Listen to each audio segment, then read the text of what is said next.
হ্যাঁ দেখ, তো আমরা যেটা আজকে শুরু করছি সেটা হচ্ছে শ্বেত রক্তকণিকা।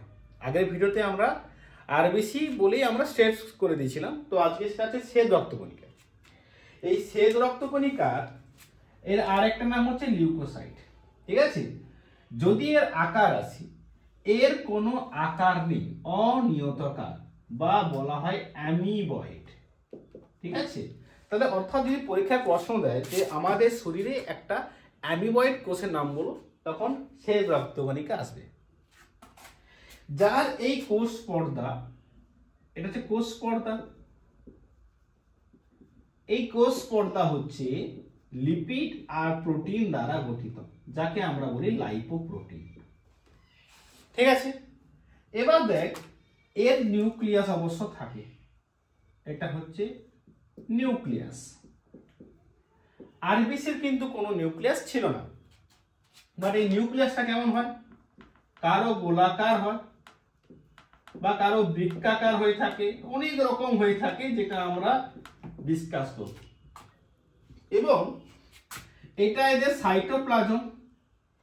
এই সাইটোপ্লাজমটা প্রোটিন নির্মিত হয় কারো কারো, মানে যদি দানাদার, আর না থাকলে তখন তাকে আমরা বলি অদানাদার।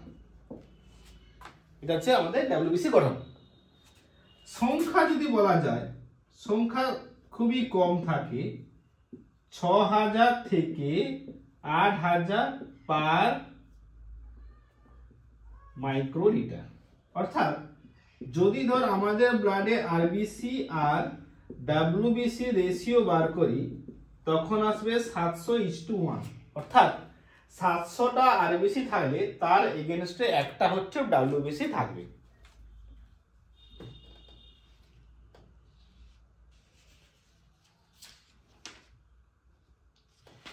তো একে ভাগ করছি, এর ভাগ করা হয় এই বেসে, অর্থাৎ সে দানাদার না অদানাদার সেই বেস করে একে ভাগ করা হয়।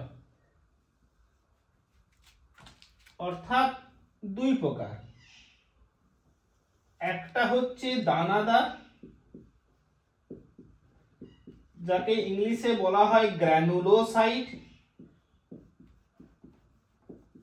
আরেকটাকে বলছি আমরা অদানাদার, মানে অ্যাগ্রানুলোসাইট। এই দানাদারকে তিনটি ভাগে ভাগ করছি, যেটা আমরা বলবো আস্তে আস্তে। একটা হচ্ছে বেসোফিল,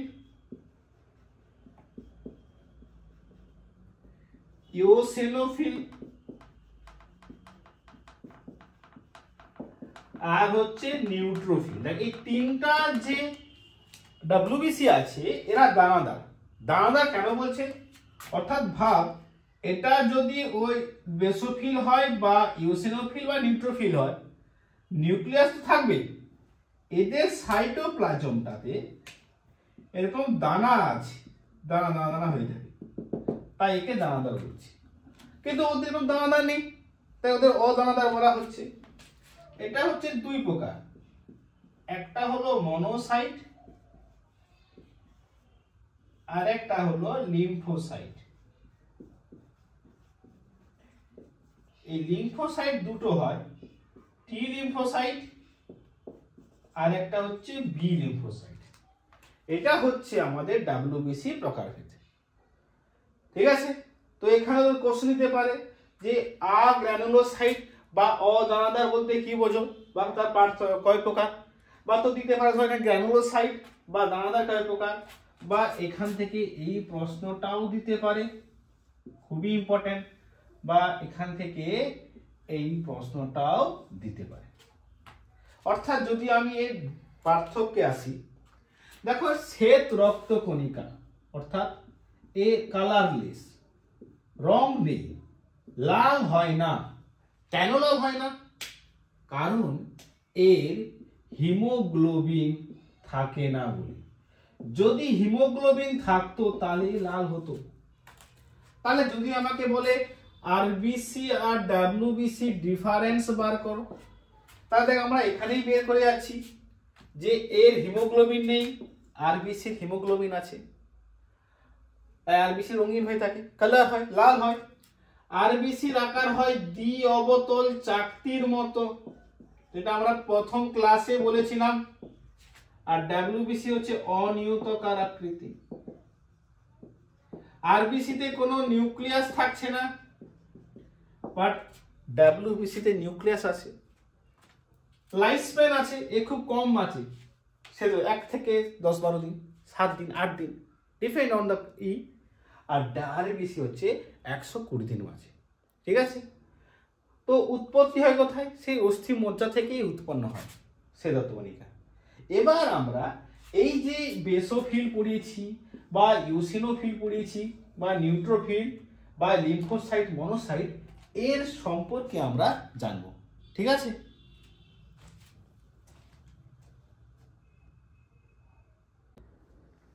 দেখ এবার তাহলে আমরা যে ডাব্লিউবিসির ভাগ বললাম, এই 5টা ভাগ, তো সেই 5টা ভাগের আমরা ডিটেলস বর্ণনা করতেছি।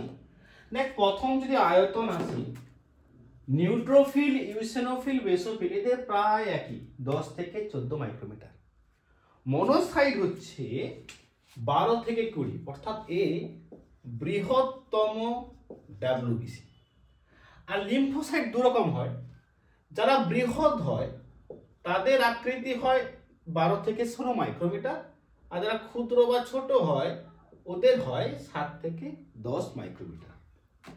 এবার নিউক্লিয়াস আছে, তো আকৃতি তো আমরা প্রথমেই বলেছিলাম, আকার দেখো, actual they have not a perfect shape বা সাইজ, আর নির্দিষ্ট এদের কোনো আকৃতি নেই। আমি জাস্ট একটা শেপ আঁকলাম। বলছে এর নিউক্লিয়াস 2 থেকে 7 লতি। লতি মানে আমি একটা এক্সাম্পল দেব, এর 4টা লতি দিলাম, 1 তার লতি হলো, 2 3 4, 1 2 এর লতি। অর্থাৎ কারো কারো 2টো থাকবে, কারো কারো 3টে থাকবে, কারো 4টা, কারো 5টা, কারো 6টা, মোট 2 থেকে 7 লতি হবে। আর এর হচ্ছে 2টো লতি, 1 লতি 2 লতি। এ কিন্তু আংশিক দ্বিলোবতল, অর্থাৎ বেসোফিলটা দেখ আমাদের বৃক্ক হয় না, সেটা বৃক্কাকার হয়ে থাকে। মনোসাইটও সেম হয়, এরও হয় বৃক্কাকার। কিন্তু যেটা লিম্ফোসাইট হয় তার যে নিউক্লিয়াসটা হয় সে প্রায় গোলাকার। তো প্রায় গোলাকার আঁকতে পারলাম না, সংখ্যা দেখ ভ্যারি করেছে, বেসোফিলের সব থেকে কম থাকে, ইউসিনোফিলও কম থাকে, ঠিক আছে।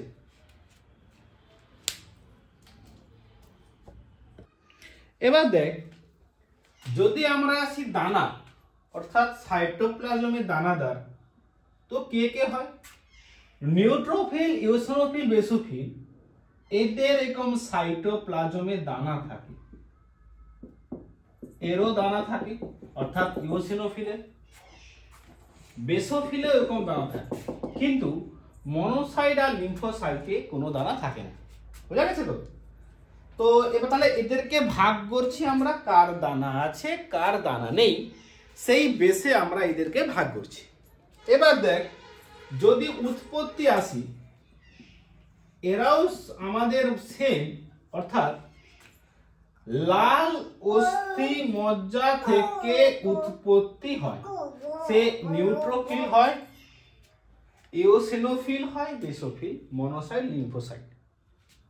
শুধু মনোসাইট আর লিম্ফোসাইট এরা লাল অস্থি মজ্জাতেও যেমন হয়, তার সঙ্গে যকৃৎ আর প্লীহাতেও হয়ে থাকে।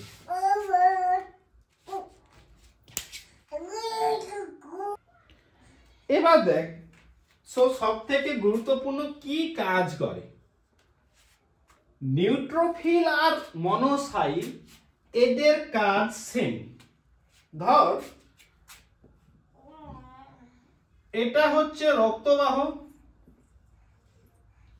এখানে ধর মনোসাইটও আছে বা লিম্ফোসাইটও আছে, যে কোনো আছে। যদি কোনো, এটা হচ্ছে ধর ব্যাকটেরিয়া, সেই ব্যাকটেরিয়া ধর আমাদের শরীরে প্রবেশ করলো, হ্যাঁ কি না? ওরা কি করে, ফ্যাগোসাইটোসিস প্রসেসে, অর্থাৎ এরকম দেখ যাবে, ফ্যাগোসাইটোসিস প্রসেসে ওদেরকে খেয়ে ফেলবে। ঠিক আছে, তার মানে যদি বলি নিউট্রোফিল আর মনোসাইটের কি কাজ, এরা ফ্যাগোসাইটোসিস পদ্ধতি কিনে ফেলে আমাদের শরীরে যারা প্রবেশ করছে, অর্থাৎ রোগ জীবাণু। বোঝা গেছে তোরা? এবার দেখ ইওসিনোফিল কি করে। এই ইওসিনোফিল হিস্টামিন ক্ষরণ করে, যে কি করে অ্যান্টি অ্যালার্জেন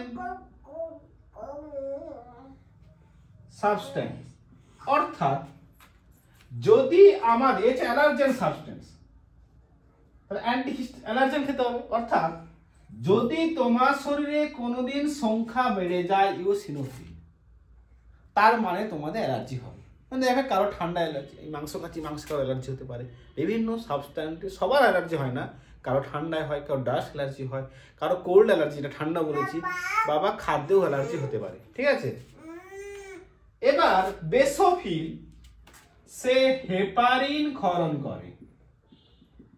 এই হেপারিন কি করে, ধরো আমাদের রক্তবাহে রক্ত তো প্রবাহিত হয়, কিন্তু রক্ত কখনো জমাট বাঁধে না, কেন? হেপারিন থাকে বলে। অর্থাৎ ধর তোদের শরীরে কোনো রক্ত হেপারিন নেই, তারপর তোর রক্তবাহে রক্ত জমাট বেঁধে যাবে। পরীক্ষা দেয় যে রক্তবাহে রক্ত জমাট বাঁধে না কেন? আর লিম্ফোসাইট এ আমাদের অনাক্রমতা গঠন করে। ঠিক আছে, এই তাহলে আমাদের শরীরে রোগ, এখন ঠান্ডাকাল বা বিভিন্ন ঋতু আসবে, এই তার বিরুদ্ধে লড়তে সাহায্য করে কে? লিম্ফোসাইট। এটা দুই প্রকার বলেছিলাম, আর টি লিম্ফোসাইট আর একটা বি লিম্ফোসাইট। এখানে টি বলতে থাইমাস, অর্থাৎ সেই লিম্ফোসাইটটা পরিণত হচ্ছে থাইমাসে, তাই টি লিম্ফোসাইট বলছি। আর বি ফর বোন ম্যারো, অর্থাৎ যে লিম্ফোসাইট অস্থি মজ্জায় পরিণত হয় তাকে বি লিম্ফোসাইট বলে। কদিন আছে, খুব কম দিন আছে, এরকম যখন আছে তখন এরা স্যাক্রিফাইস করে। বাট যদি আমাদের শরীরে এর সংখ্যা বেড়ে যায়, ডাব্লিউবিসি যে রোগটা হয়, লিউকেমিয়া বা ব্লাড ক্যান্সার, ঠিক আছে, অর্থাৎ কারো যদি প্রয়োজনের তুলনায় যা দরকার আরবিসি, ডাব্লিউবিসি বেড়ে গেছে সংখ্যা, তার মানে তার ব্লাড ক্যান্সার হয়েছে, হবে। এত বুঝতে পারছিস? তো আমরা ডাব্লিউবিসি শেষ করলাম, এবার যেটা শেষ করব সেটা হচ্ছে অনুচক্রিকা বা প্লেটলেটস বা থ্রম্বোসাইট। ঠিক আছে, এবার দেখ যেটা আমরা পড়াচ্ছি অনুচক্রিকা, এর কিন্তু আরবিসির ভাই বললে চলে, অর্থাৎ এর কিন্তু নিউক্লিয়াস দেখা যায়, দেখা যায় না, মানে আরবিসির সঙ্গে মিল আছে। সংখ্যা কত? 4.5 থেকে 4.5 লক্ষ থেকে 5 লক্ষর কাছাকাছি হবে পার mm³। ঠিক আছে, তো এ কি হয়, আমাদের যে অস্থি মজ্জা হয়, সেই অস্থি মজ্জার একটা কোষ আছে মেগা ক্যারিওসাইট, এই কোষ থেকে অনুচক্রিকা উৎপত্তি হয়। ঠিক আছে, এবার এই অনুচক্রিকার সব থেকে মেন যেটা এর কাজ, তো এর কাজ হচ্ছে এ থ্রম্বোপ্লাস্টিন নির্গত করে। কি নির্গত করে? থ্রম্বোপ্লাস্টিন, যেটা রক্ত তঞ্চনে সাহায্য করে। তারপরে দেখো জিনিসটা বোঝো, আমাদের রক্তবাহে অনুচক্রিকা থাকে, তাহলে সে তো থ্রম্বোপ্লাস্টিন ক্ষরণ করতেও তো পারতো, তাই রক্তবাহে এরা কোনোদিন থ্রম্বোপ্লাস্টিন করবে না। আমি ধরো হাত কেটেছি, তো হাত কাটার পর যখন রক্তবাহ থেকে রক্ত বেরাবে, তখন এ থ্রম্বোপ্লাস্টিন ক্ষরণ করবে, যে রক্ত তঞ্চনে সাহায্য করে। অর্থাৎ আমাদের রক্তবাহের ভেতরে কিন্তু কোনোদিন রক্ত জমাট বাঁধবে না। আর কি করে আমরা পরে পড়াবো, শিরা ধমনী যেখানে মিলিত হয়েছে সে রক্তজালক, এই রক্তজালকের যে প্রাচীরগুলো খুবই নমনীয় হয়, এটাকে মেরামতিতেও অনুচক্রিকা সাহায্য করে। এটা হচ্ছে এর কাজ। বোঝা গেছে?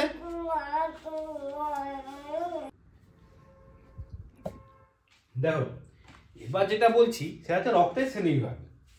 তো 1900 খ্রিস্টাব্দে ল্যান্ডস্টেনার, কার্ল ল্যান্ডস্টেনার সে কিছু অ্যান্টিজেন দেখতে পায় এবং সেই অ্যান্টিজেনের উপর ভিত্তি করে আমাদের ব্লাড গ্রুপিং করছে। তো কি হয়, সে দেখলো কি আমাদের যে মানুষের আরবিসি, এটা আরবিসি, এই আরবিসির এটা হচ্ছে কোষ পর্দা এবং সেই কোষ পর্দাতে ধরো কিছু অ্যান্টিজেন আছে, তাহলে এই কোষ পর্দাতে অ্যান্টিজেন আছে। ওকে, এই অ্যান্টিজেনের ভিত্তিতে দুটো অ্যান্টিজেন হতে পারে এ বা বি, এই অ্যান্টিজেনের উপর বেস করে আমরা ব্লাড গ্রুপিং করছি। ঠিক আছে, অর্থাৎ সাপোজ ধরো সে কি বললো যে আরবিসিতে অ্যান্টিজেন থাকবে এবং কি অ্যান্টিজেন থাকবে তার ভিত্তি করে আমার ব্লাড গ্রুপ হয়। আমাদের দুটো অ্যান্টিজেন আছে, এ একটা বি, তাহলে অ্যান্টিজেন থাকবে কোথায় থাকবে, আরবিসি তে অ্যান্টিজেন থাকবে এবং অ্যান্টিজেনকে অবদমন করার জন্য অ্যান্টিবডি থাকবে, আর অ্যান্টিবডিটা থাকবে প্লাজমাতে বা রক্ত রসে থাকবে। এটা মনে রাখবে, অ্যান্টিজেন থাকে কোথায়, আরবিসি কোষ পর্দায়, আর অ্যান্টিবডি। তো আমরা একবারেই পড়ে নিচ্ছি আর কাকে দিতে পারে আর কার কাছ থেকে নিতে পারে, আমরা একসঙ্গে এইটা পড়িয়ে দিচ্ছি জিনিসটা। তো আমাদের ব্লাড গ্রুপকে এবি ও তন্ত্র বলে। ঠিক আছে, অর্থাৎ চারটা ব্লাড গ্রুপ হয়, এ বি, এবি আর ও। এই চারটা ব্লাড গ্রুপের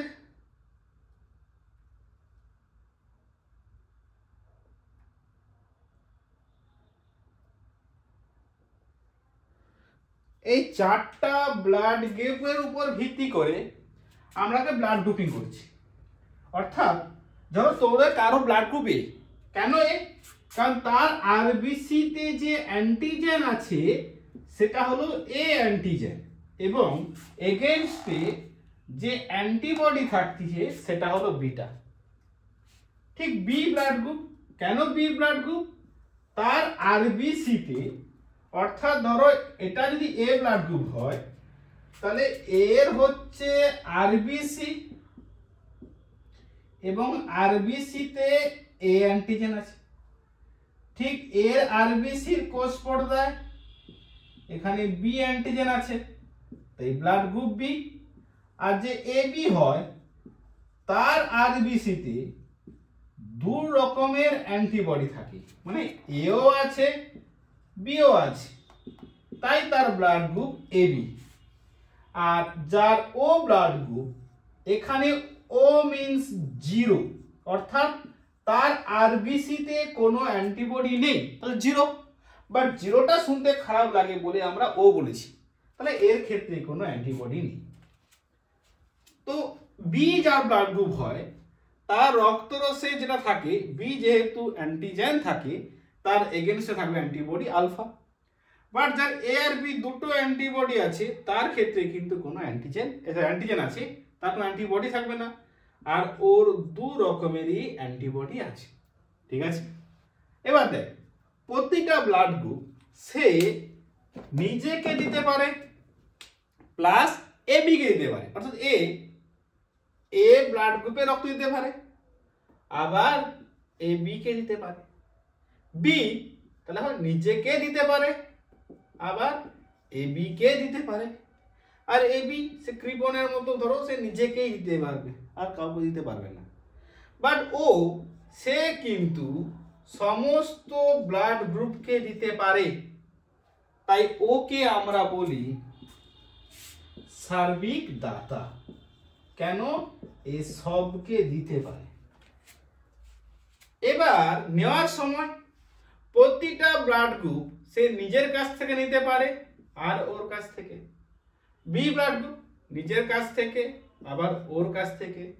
বাট এ বি সে বলে আমি কিন্তু সবার কাছ থেকে রক্তের গ্রুপ নিতে পারি, তাই এ বি কে আমরা বলছি সার্বিক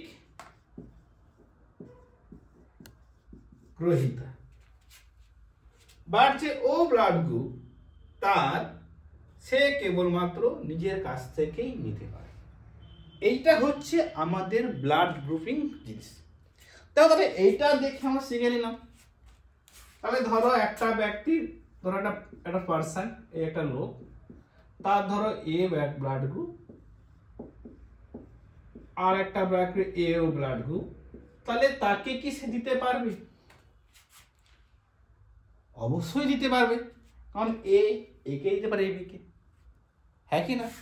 বাট দেখা গেল তার ব্লাড গুলো ক্লট হয়ে যাচ্ছে। তো সে আপনি এক্ষুনি বললেন একে দিতে পারে, কিন্তু এখানে একে দিল, সে তার ক্রাশ রক্ত প্রয়োজন, তার ব্লাড লাগবে, এই সেম ব্লাডকে তার দিদি, তার ব্লাড ক্লট হয়ে যাচ্ছে। কেন হয়? এই রিজনটা আমরা বলবো এবার। বোঝা গেছে?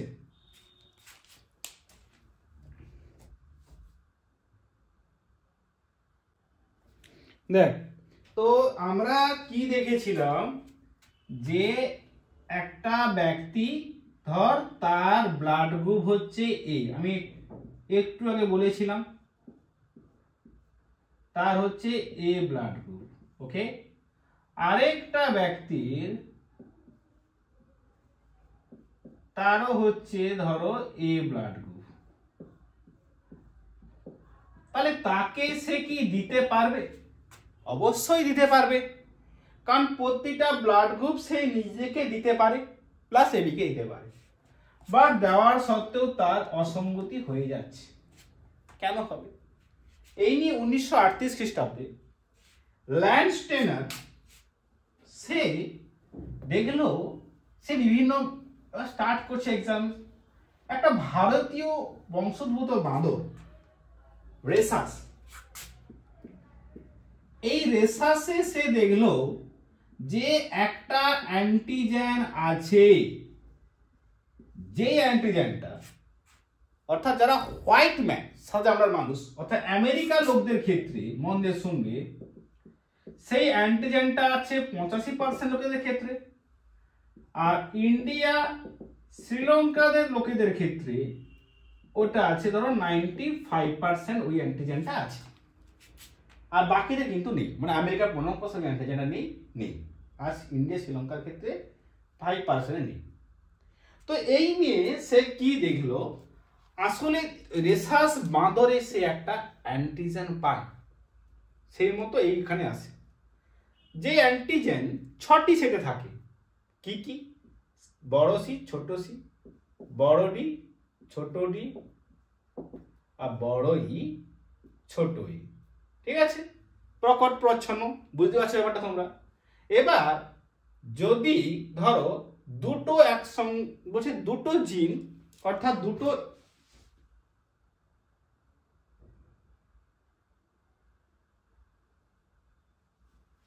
এর মধ্যে ধরো কার এই ডিটা হচ্ছে মেন, অর্থাৎ ধরো তোমাদের কারো যদি সি, ডি আর ই এরকম থাকতে পারে, বা সি, ছোট ডি, বড় ইও থাকতে পারে। মন দিয়ে দেখো, ঠিক আছে?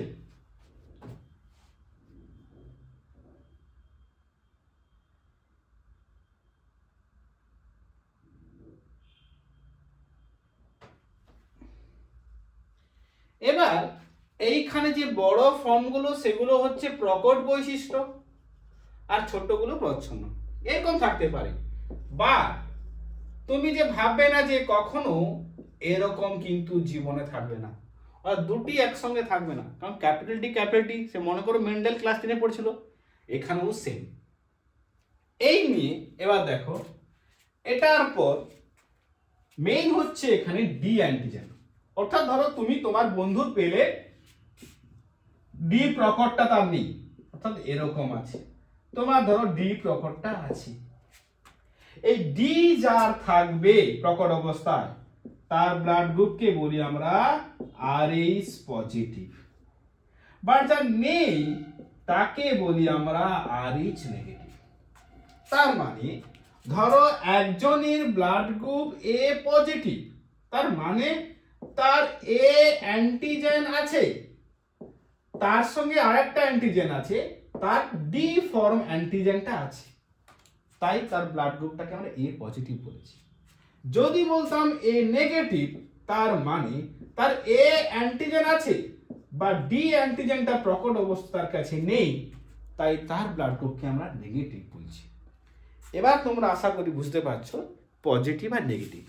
তাই ব্লাড গ্রুপিং করা হয় তার, অর্থাৎ ব্লাড যখন ডোনেট করি তো আগেই দেখা হয় তার এ অ্যান্টিজেন না বি অ্যান্টিজেন আছে, না দুটোই আছে, না কোনোটাই নেই, তার সঙ্গে তার এই আরএইচটা অ্যান্টিজেন যেটা যেখানে বলছি আরএইচ ফ্যাক্টর, সেটা আছে কি না নেই সেই ভিত্তি করে তার রক্ত ডোনেট করা হয়। তার মানে এখানে আমরা জানি একটা জিনিস কি, অর্থাৎ ধরো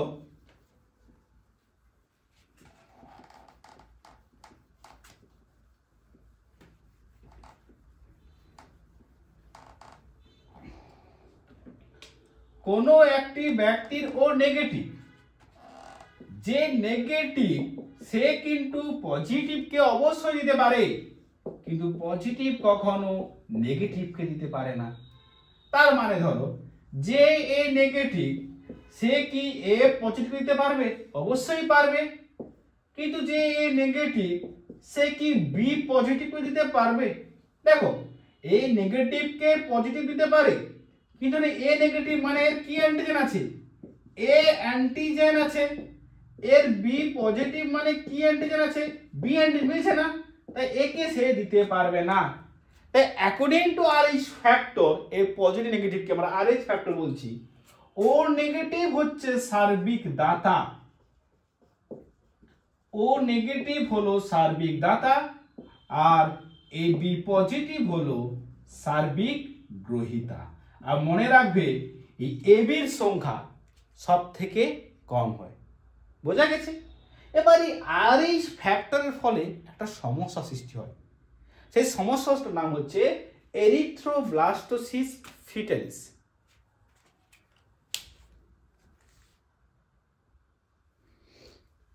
এবার দেখো এই এর ফলে একটা রোগ হচ্ছে এরিথ্রোব্লাস্টোসিস ফিটালিস। তো এই রোগ জিনিসটা কি? ধরো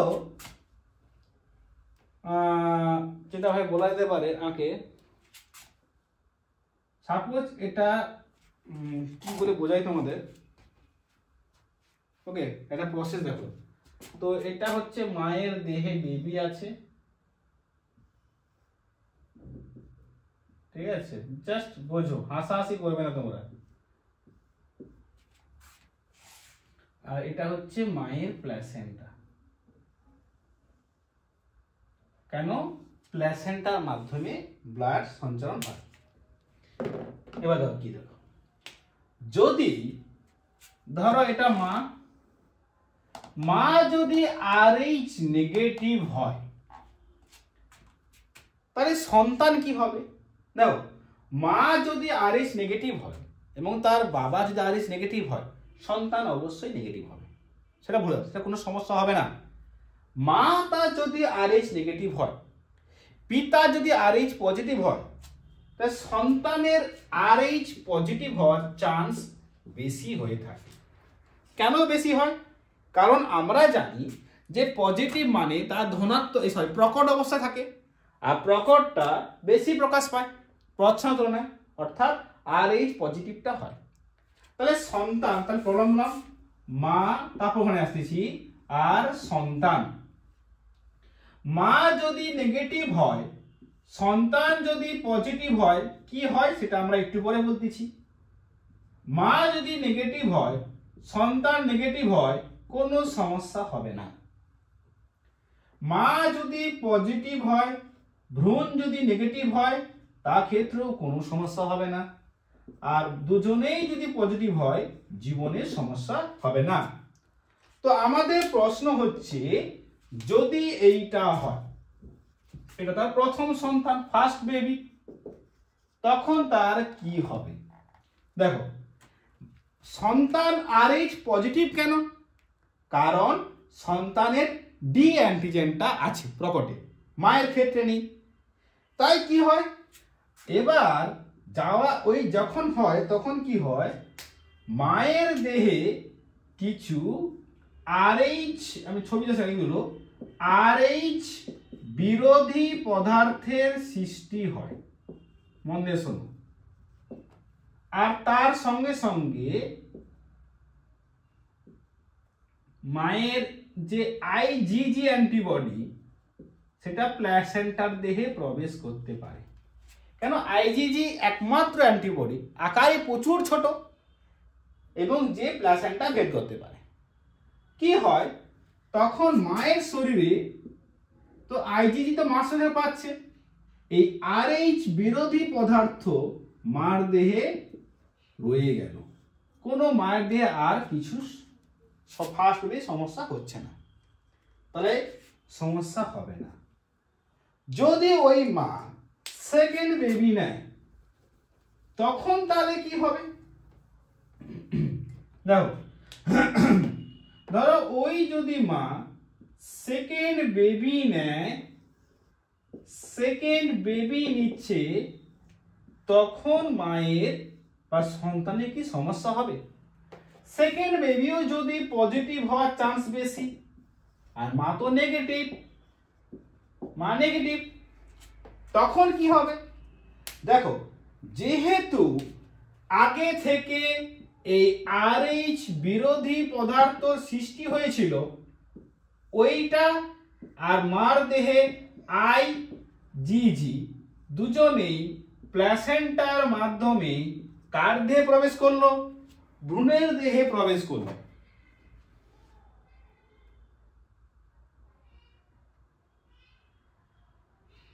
এবং যেই প্রবেশ করলো তখন ভ্রূণের দেহে অ্যাগ্লুটিনেশন ঘটবে, যার ফলে যে সমস্যা হবে, এবং সেই রোগটাকে বলা হয় এরিথ্রোব্লাস্টোসিস ফিটালিস, যেটা সেকেন্ড বেবির ক্ষেত্রে হয়েছিল, প্রথম বেবির ক্ষেত্রে কিন্তু কখনোই হবে না।